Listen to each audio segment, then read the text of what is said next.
Hello folks, this is Peter Lindsay, Director of the Lion Recovery Fund here. Today I'm going to present to you some updates on progress with the Lion Recovery Fund, and the theme of the talk is going to be lion recovery, which seems fitting for the fund. But it's not as obvious as you may seem. With conservation in Africa, there's so much doom and gloom, and with good reason. The situation is challenging. But there are also some real successes out there. And now in the 6th year of operation of the fund, we're starting to see emergent examples of real, tangible success. And so that's the main theme of my talk today. So sit back and I hope you enjoy what's to follow. However, before we launch into some of these success stories, it's important to note that overall, lions remain in crisis. The species has declined in number by 50% or so over the last 25 years. The species has gone extinct from no fewer than 26 different African countries, and the species occupies just 8% of its former range. While recent total population estimates are not available and probably not obtainable because it's so difficult to count a species like lions at scale, the latest estimate 6 or 7 years ago suggested that somewhere between 20 and 25,000 lions remain. It's very possible that that number has now dipped below 20,000, but that would be speculating. At this stage, we just don't know. The threats facing lions are diverse and numerous, but they can be categorized into 3 broad types. Firstly, threats that affect the habitats on which lions and their prey depend. So such threats are driven by the expansion of human populations in agriculture, the transformation of land for development, mining, infrastructure, etc. And in many parts of Africa, as showcased on this photograph, for example, the edges of protected areas are becoming progressively harder. A second category of threats includes those facing the prey animals on which lions depend. So the principal threat here is poaching of wildlife for bushmeat, for local consumption, but also commercial trade to urban areas and cities. And then also prey animals suffer from competition with the burgeoning livestock populations around the continent.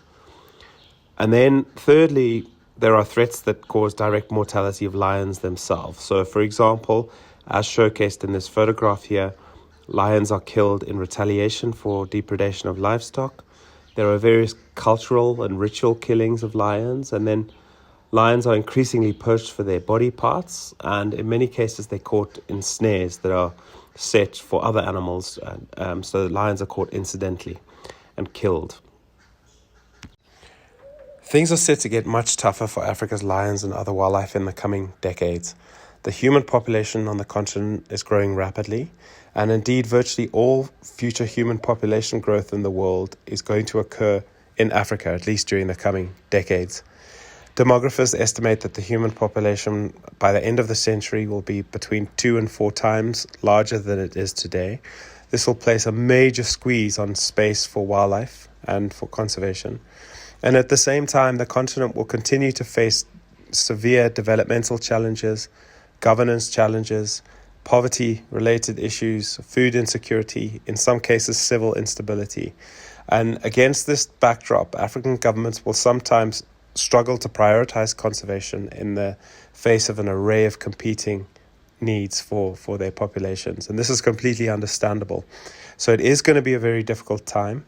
However, I believe at the end of that period, in several decades, perhaps 60 or 100 years, things will get a lot better.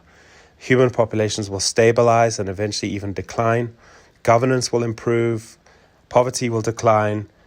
The mental bandwidth that people have for conservation will be much higher because as basic needs are met, then it's easier to appreciate nature and really prioritize that. And I believe that funding for conservation will improve over time as local and international mechanisms for funding conservation and the preservation of nature become more entrenched and realistic and effective. So things are going to get better, but between then and now, Africa's lions have to pass through the darkest of bottlenecks. So it's going to be really tough, make no mistake.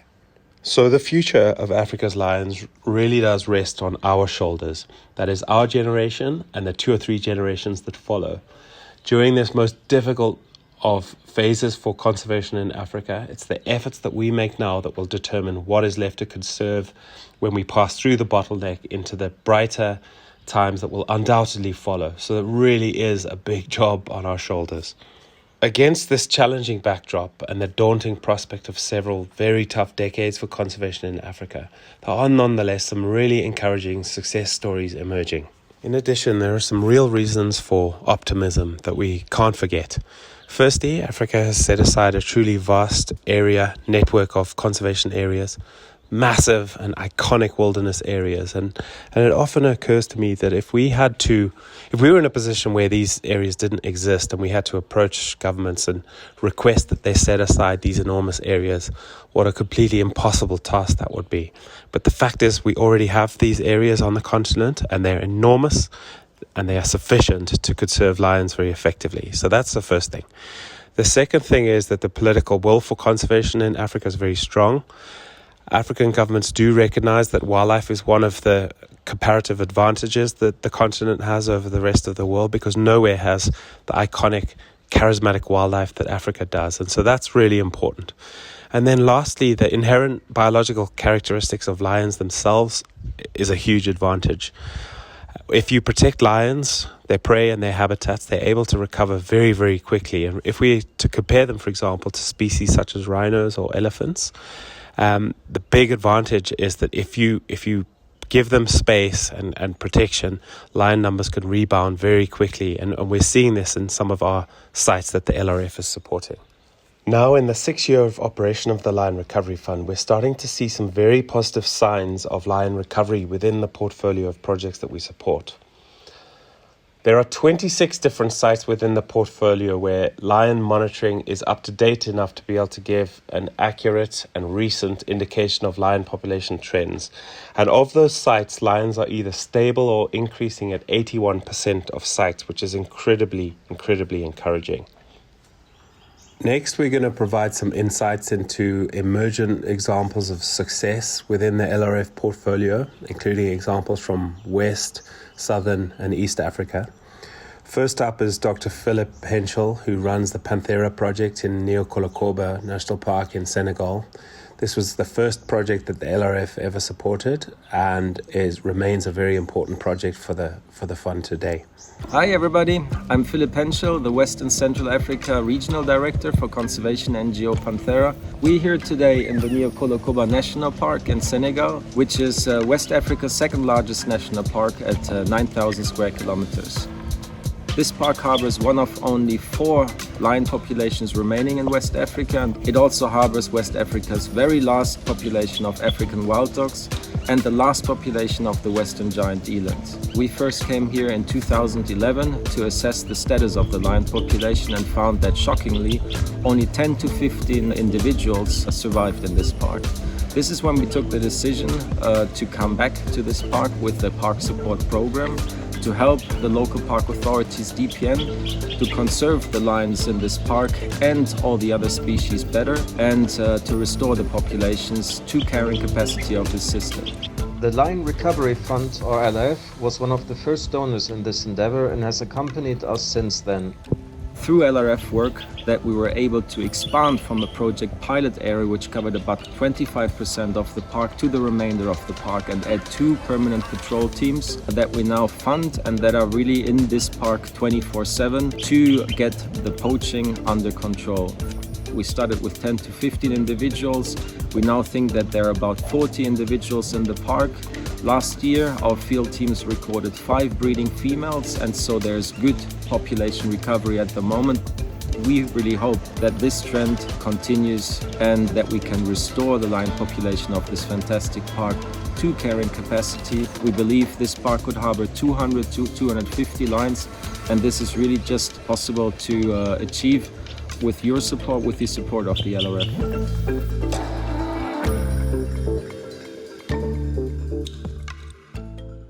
Next up, here are some insights into the success of lion conservation efforts in the Zambezi Delta of Mozambique, which is one of Africa's most incredible and least known wildlife areas.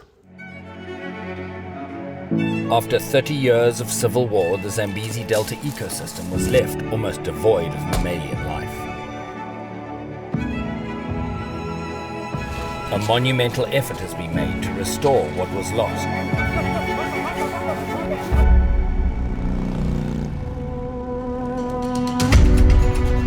There has been a 3,000% increase across all species. Today, this area is one of the most prolific wildlife landscapes in Africa. In 2018, the apex predator, extinct in this region, was reintroduced. 24 individuals from genetically diverse populations. They have thrived.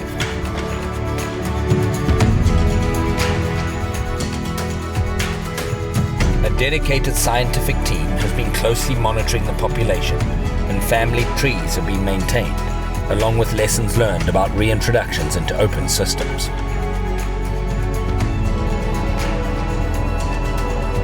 Today, the number of lions in the landscape is fast approaching 80. It is with bated breath that the first cubs from lionesses born in this landscape are awaited.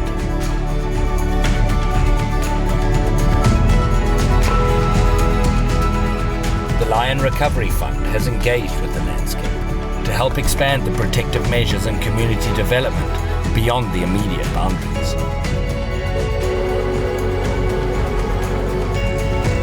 These efforts will, in time, facilitate the protection of a landscape of over 2 million acres that research has shown could ultimately support over 250 mature lions.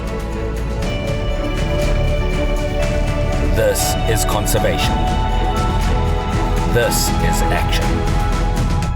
And this is the result of great partnerships working together to a greater goal.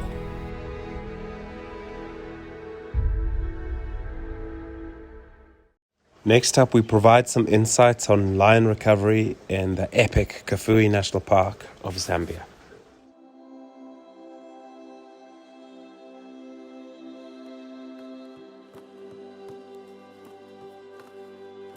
In Kafue National Park, the sight of lions and other carnivores injured by snares used to be common. In 2018, the Lion Recovery Fund supported Panthera to begin an in-situ site security protection program in partnership with the Department of National Parks and Wildlife to create intensive protection zones in Kafue. Reports of snared carnivores almost immediately dropped to near zero. Our strategy involves supporting the Department of National Parks and Wildlife patrolling key areas. The Lion Recovery Fund also supports Panthera and partners to use a halo protection approach, adding extra security. This involves safely putting satellite tracking collars on lion prides and male lion coalitions. Through focal monitoring, our 2 lion monitoring and protection teams can gather key information and offer protection in real time. This is especially important when lions are denning, mating, and following buffalo herds. Panthera's teams works in partnership with the Department of National Parks and Wildlife and other partners. By 2020, the number of carnivores stabilized, snares substantially decreased, and cub survival increased. In 2021, we have seen an incredible recovery. Not only have lion populations grown, so too have prey populations and elephant herds. Now, for the first time, the Hook Ridge Pride has managed to raise a new generation of lions from lion cubs to sub-adults.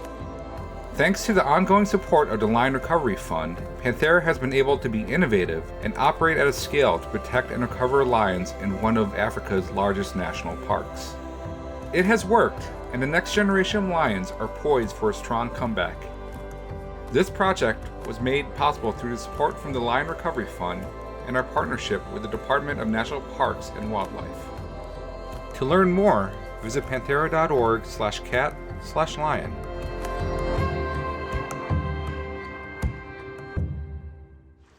Next, we move to East Africa, and we hear some insights from John Kamanga from the organization Soralo on the beginnings of lion recovery in southern Kenya.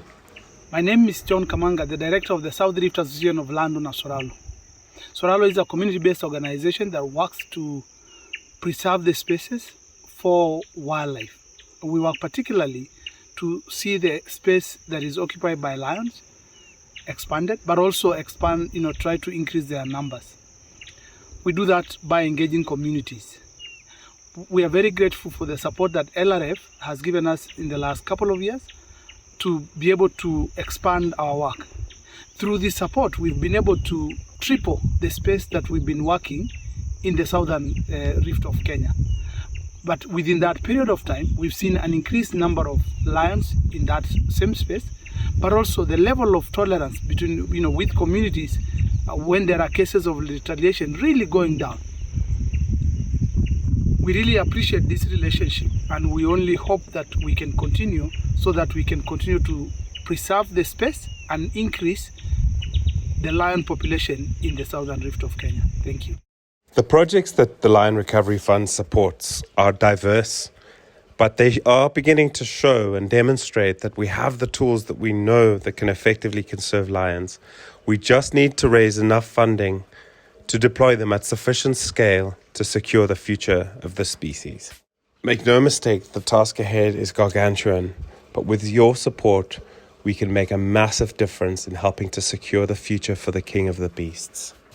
I'd like to say a big thank you to every single one of you who've supported the Lion Recovery Fund. We've had donations from hundreds of people all around the world, and I'd like to say that rest assured, every single cent of every single dollar donated makes it to the field, and that donations, no matter how small, really do make a tangible difference. I'd like to make a particular shout out to the Ayers Wildcat Conservation Trust that recently provided a multi-year significant pledge to the fund and provided an enormously important platform from which the LRF can go forth, raise other additional funding and grant with real confidence and impact. So thank you very much to those guys and to every single one of you who've supported the fund.